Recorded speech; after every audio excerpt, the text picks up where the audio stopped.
자, 이 시간, 빛으로 오신 예수님, 빛으로 오신 예수님이란 제목을 가지고 하나님의 말씀 증가합니다.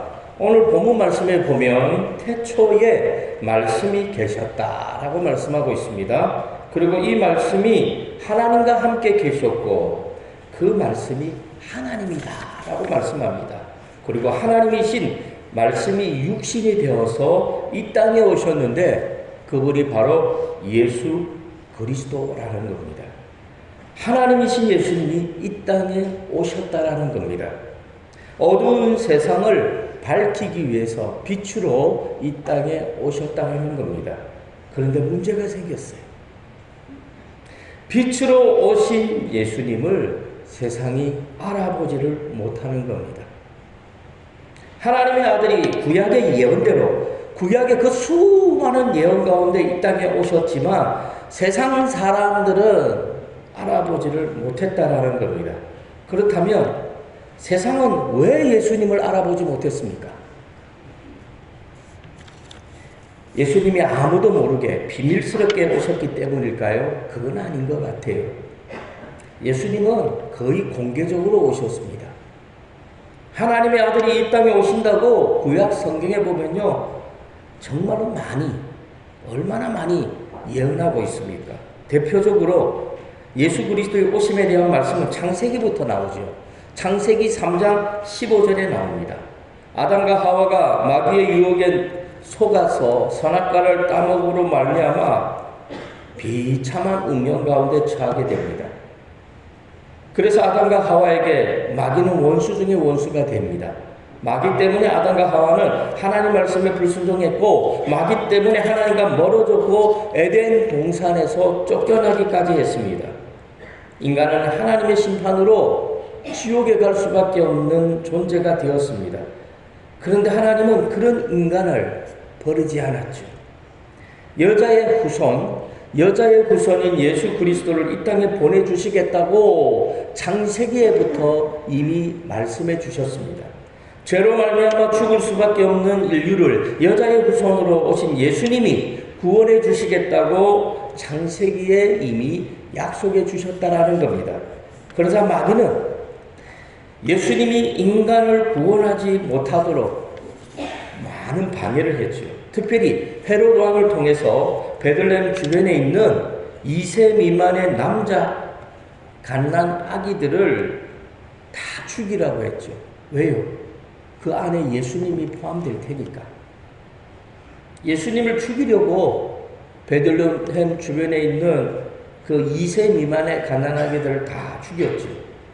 공생애가 시작하기 전에는 광야에서 40일 동안 굶주린 가운데 마귀는 예수님을 시험했습니다.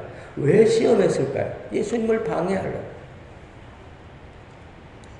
그 이후에 계속해서 마귀는 예수님의 구속 사역을 방해해 왔습니다.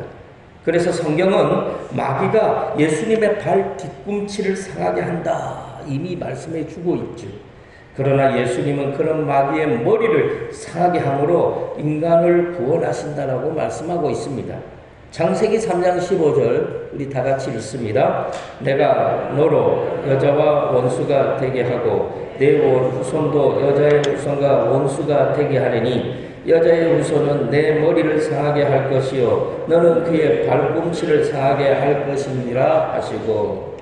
그러므로 하나님은 처음부터 예수님을 이 땅에 보내주셔서 죄로 말미암아 영원히 죽을 수밖에 없는 인류를 구원하실 것을 말씀해 주셨습니다.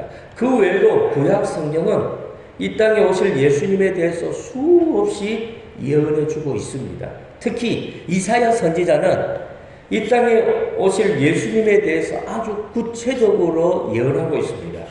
우리 첫째로 한번 다 같이 읽어봅니다. 시작. 예수님이 처녀로부터 나심을 예언했습니다. 자, 이사야 7장 14절 다 같이 읽습니다. 그러므로 주께서 친히 징조를 너희에게 주실 것이라. 보라, 처녀가 잉태하여 아들을 낳을 것이요 그 이름을 임마누엘이라 하리라. 처녀가 잉태해서 아들을 낳는다는 겁니다. 말도 안 되는 일이죠. 근데 하나님의 아들이 이렇게 와야 돼요. 안 그렇습니까? 정상적인 가정에서 한 남자아이가 태어나는데 그 남자아이가 예수님이다. 누가 믿겠어요? 아니, 다른 집에도 다 그렇게 아이가 태어나잖아요. 남자와 여자 사이에 아기가 태어나잖아요. 근데 예수님은 하나님의 아들이니까 보통 사람과 다르게 태어나는 거예요. 처녀가 잉태해서 아들을 낳는다는 겁니다. 남자 없이 처녀가 잉태해서 아들을 낳는데 그 이름이 임마누엘이라는 거죠. 이 사실을 누가 믿겠습니까? 그런데 이미 700년 전에 예수님이 이 땅에 오시기 전 700년 전에 이사야 선지자를 통해서 동정녀를 통해서 예수님이 이 땅에 태어난다고 약속해 주셨고, 그리고 700년 후 동정녀 마리아의 몸에서 진짜로 예수님이 탄생하셨죠. 어떻게 처녀의 몸에서 아기가 태어날 수 있습니까? 처녀의 몸에서는 아기가 못 태어납니다. 그건 일반 상식이죠. 그런데 하나님의 아들은 하나님의 능력으로 말미암아 얼마든지 태어날 수 있습니다. 그 사실을 이사야 선지자는 예수님이 태어나기 전 700년 전에 이미 예언해 주고 있다는 겁니다. 그러므로 인간적인 사고 속에 살아가는 사람들은 예수님의 동정녀 탄생을 절대로 믿지 못합니다. 그러나 하나님을 믿는 사람들은 얼마든지 예수님의 동정녀 탄생을 믿을 수 있습니다. 그리고 실제로 예수님은 동정녀 마리아의 몸에서 탄생하셨습니다. 그리고 이사야가 예언한 임마누엘이라는 이 이름은 예수님의 이름이라기보다는 예수님의 속성이라고 할 수 있죠. 이 땅에 오신 예수님은 언제나 우리와 함께 한다는 겁니다. 그래서 예수님은 지금도 우리와 함께 하죠.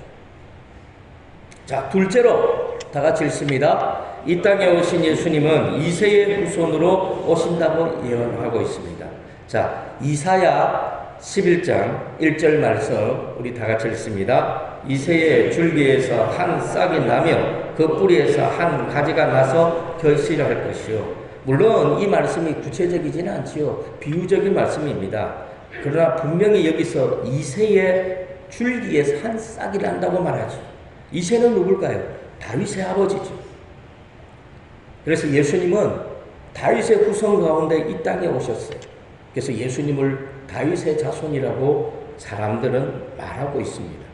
그리고 실제적으로 예수님은 이새의 후손 가운데 이 땅에 오셨습니다. 세 번째로 우리 다 같이 읽습니다. 시작. 이 땅에 오신 예수님이 고난당하심을 예언하고 있습니다. 자, 이사야 53장 4절과 5절 말씀 다 같이 읽습니다. 그는 실로 우리의 질고를 지고 우리의 슬픔을 당하였거늘 우리는 생각하기를 그는 징벌을 받아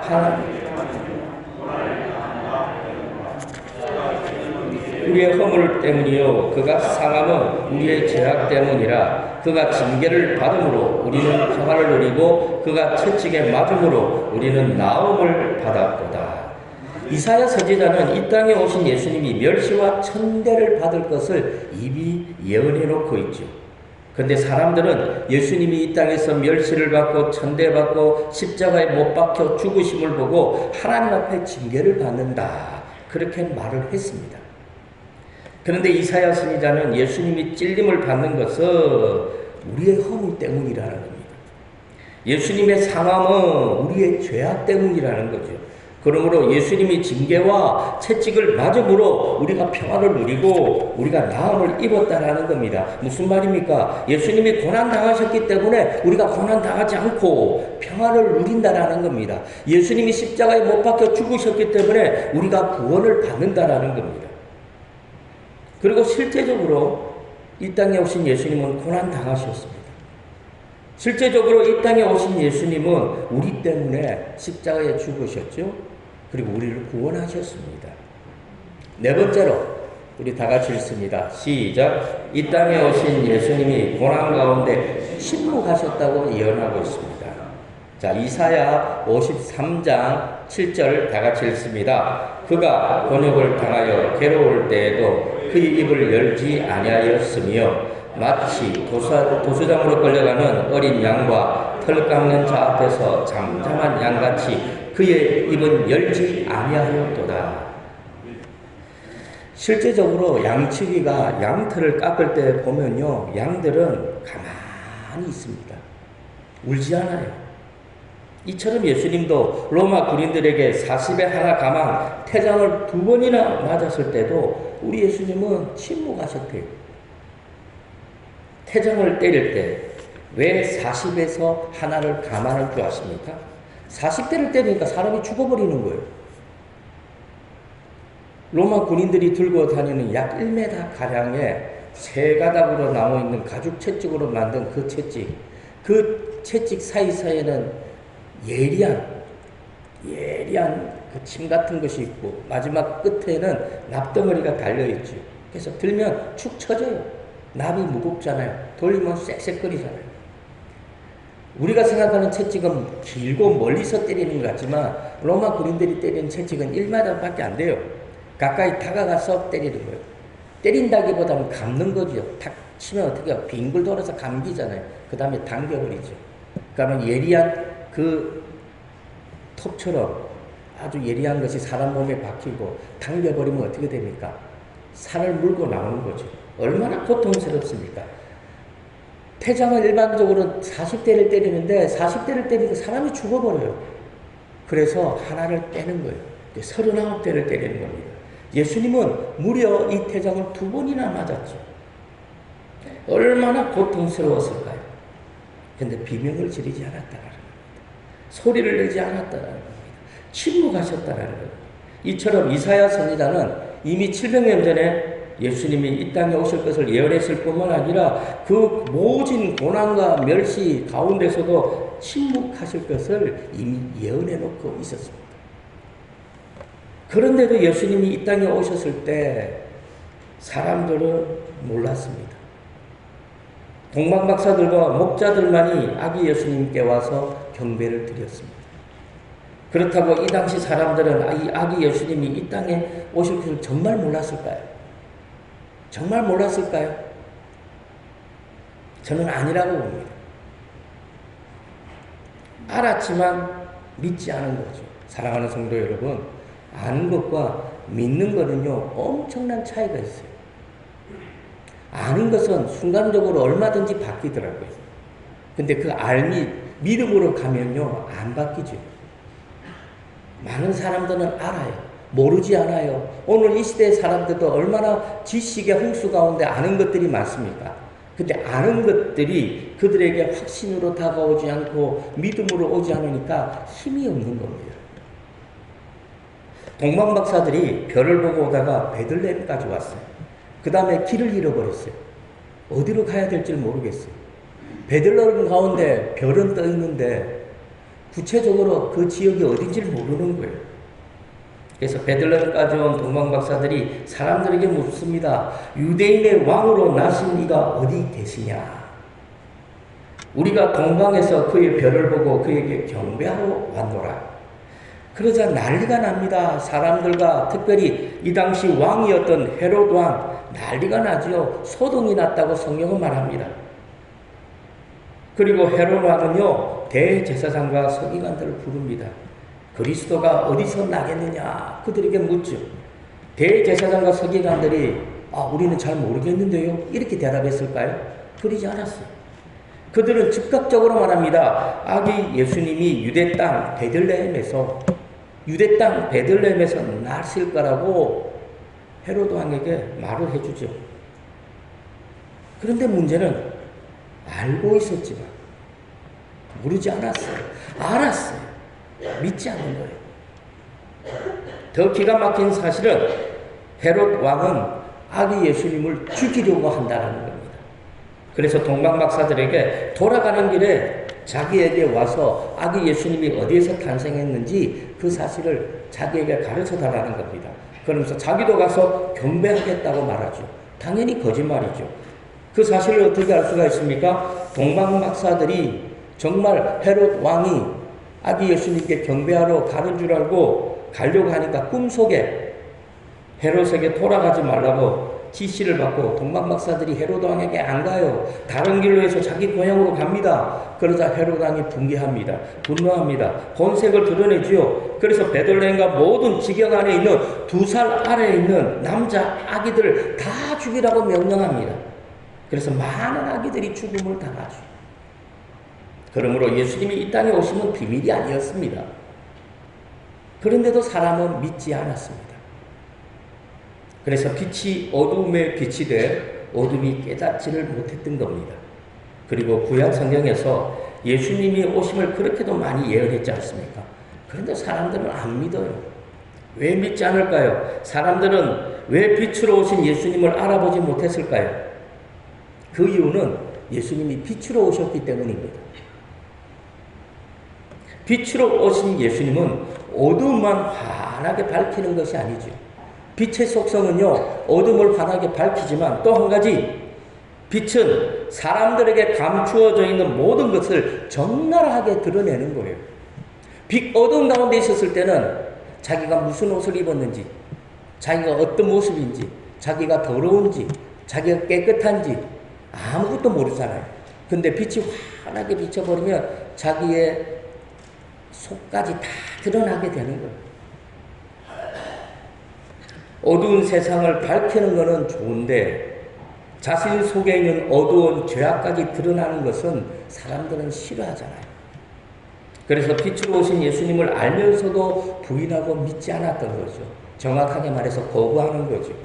빛이 비추어지면 빛 가운데로 나오는 사람들이 있는가 하면 빛이 비추어지면 더욱더 어둠 속으로 들어가는 사람들이 있다는 겁니다. 이 땅에는 빛의 자녀들이 있는 반면에 어둠의 자녀들이 있다는 겁니다. 예수님이 이 땅에 다시 오실 때 재림하실 때도 똑같아요. 예수님이 이 땅에 심판주로 오실 때 이 세상은 두 부류로 나누어져요. 예수님 앞으로 다가오는 자들, 주 예수여 어서 오시옵소서라고 주님을 환영하며 찬양하는 자들이 있는가 하면 예수님을 피해서 어둠 가운데 더 깊이 들어가는 자들이 있다라는 거예요. 이 당시 유대 지도자들은요, 자기들은 하나님의 말씀대로 산다고 자부했어요. 우리는 경건한 삶을 산다고 자부했어요. 특히 바리새인들과 서기관들은요, 누구보다도 율법을 잘 지키는 거룩한 자들이라고 생각을 했다니까요. 그런데 빛 대신 예수님 앞에 자신의 본색이 적나라하게 드러납니다. 빛 대신 예수님 앞에 서버리니까 자신들이 멸시했던 세리나 창녀들과 다를 바가 없는 겁니다. 그래서 예수님을 거부하죠. 더 어둠 속으로 들어가는 겁니다. 그래서 예수님을 십자가에 못 박아 죽이는 거죠. 사랑하는 성도 여러분, 바리새인들과 세리의 차이점이 뭔지 압니까? 그것은 죄가 드러났을 때, 빛 가운데 자신들의 죄가 드러났을 때 자신이 죄인임을 인정하고 안 하고의 차이죠. 빛 가운데 자신의 죄가 드러났을 때 회개하고 안 하고의 차이입니다. 바리새인들이나 세리나 주님 앞에 섰을 때는 똑같더라고요. 똑같은 허물 많은 죄인들이에요. 근데 세리들은 주님 앞에 무릎 꿇고 자신이 죄인임을 인정하고 회개하고 주님을 영접했던 반면에 바리새인들은 자신들의 본색이 드러나고 자신들의 추악한 죄악이 드러나니까 어떻게 했을까요? 숨어버려요. 거부하는 거죠. 세리도 바리새인과 같이 빛 대신 예수님 앞에 자신의 본색이 적나라하게 드러났습니다. 자신의 추악한 죄상이 확연하게 드러났죠. 자신이 죄로 말미암아 죽을 수밖에 없는 악한 죄인이라는 사실을 알았죠. 그런데 세리는요, 바리새인들과 달랐어요. 예수님 앞에 무릎을 꿇었어요. 우리는 죄인이라고 고백하면서 주님 앞에 회개하고 예수를 영접합니다. 반면에 바리새인들은 그러지 않았어요. 자신이 죄인임을 인정하지 않았어요. 예수님을 거부했어요. 더욱더 어두운 가운데로 숨어버립니다. 더 깊은 어두움 속으로, 예수님이 없는 곳으로 들어갑니다. 사랑하는 성도 여러분, 마귀는 계속해서 우리에게 숨으라고 그래요. 야, 숨어. 피하라고 말하죠. 도망가라고 말합니다. 쓸데없는 자존심을 내세우라고 말합니다. 비교의식을 심어주지요. 야, 네가 저 사람보다 못할 게 뭐 있냐고. 네가 세리보다 못할 게 뭐 있냐고. 세리보다 더 하나님의 말씀대로 살았지 않느냐고. 그래서 마귀는 계속해서 우리로 하여금 회개하지 못하게 합니다. 예수님 앞에 무릎 꿇지 못하게 합니다. 예수 믿지 못하게 한다라는 거죠. 베드로를 한번 보세요. 베드로가 왜 위대한가요? 베드로가 왜 바리새인이나 서기관이나 대제사장과 다를까요? 왜 예수님이 베드로 같은 사람을 수제자로 삼았을까요? 베드로가 예수님을 처음 만났을 때 베드로도 역시 예수님 앞에 자신의 본색이 드러났어요. 자신의 추악한 모습이 적나라하게 드러났습니다. 부끄러운 모습이 다 드러났죠. 그때 베드로가 예수님께 뭐라고 말했습니까? 주여 나를 떠나소서 나는 죄인으로서이다 하면서 주님 무릎 앞에 엎드렸어요. 고개를 들지 못할 정도로. 누가복음 5장 8절 우리 다 같이 읽습니다. 시몬 베드로가 이를 보고 예수의 무릎 안에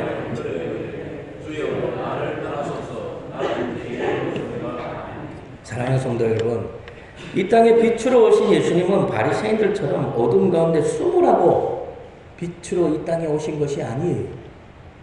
베드로처럼 스스로가 죄인임을 인정하고 회개하고 예수 그리스도를 영접하라고 예수님은 이 땅에 빛으로 온 거예요. 어디로 가야 할지 알지 못하는 추악한 죄인들로 하여금 빛을 비추어 줌으로 인해서 그 빛 가운데 모이라고 예수님은 이 땅에 빛으로 오셨습니다. 그러므로 우리는 어둠 가운데 숨으면 안 됩니다.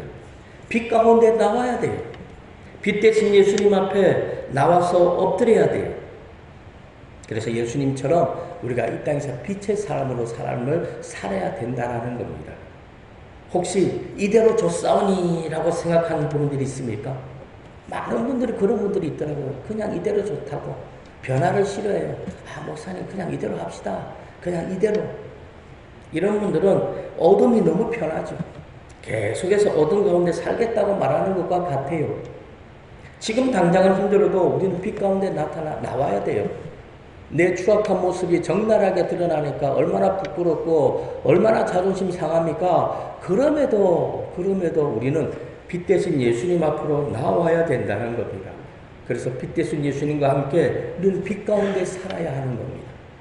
사랑하는 성도 여러분, 예수님이 이 땅에 빛으로 오신 이유는 우리가 더 이상 어두운 가운데 살지 않도록 하기 위해서 예수님은 이 땅에 빛으로 오신 겁니다. 빛 대신 예수님처럼 저와 성도님들도 빛 가운데 나와서 빛으로서 살아가라고 예수님은 빛으로 오신 거죠. 그러므로 유대 지도자들처럼 바리새인들처럼 계속해서 어둠 속으로 깊고 깊은 어둠 속으로 파고 들어가지 마시고 세리와 베드로처럼 예수님 앞에 스스로 죄인이라고 고백하며 빛 대신 예수님 앞에 나아가는 저와 성도님들이 다 되어지기를 주님의 이름으로 간절히 축원합니다.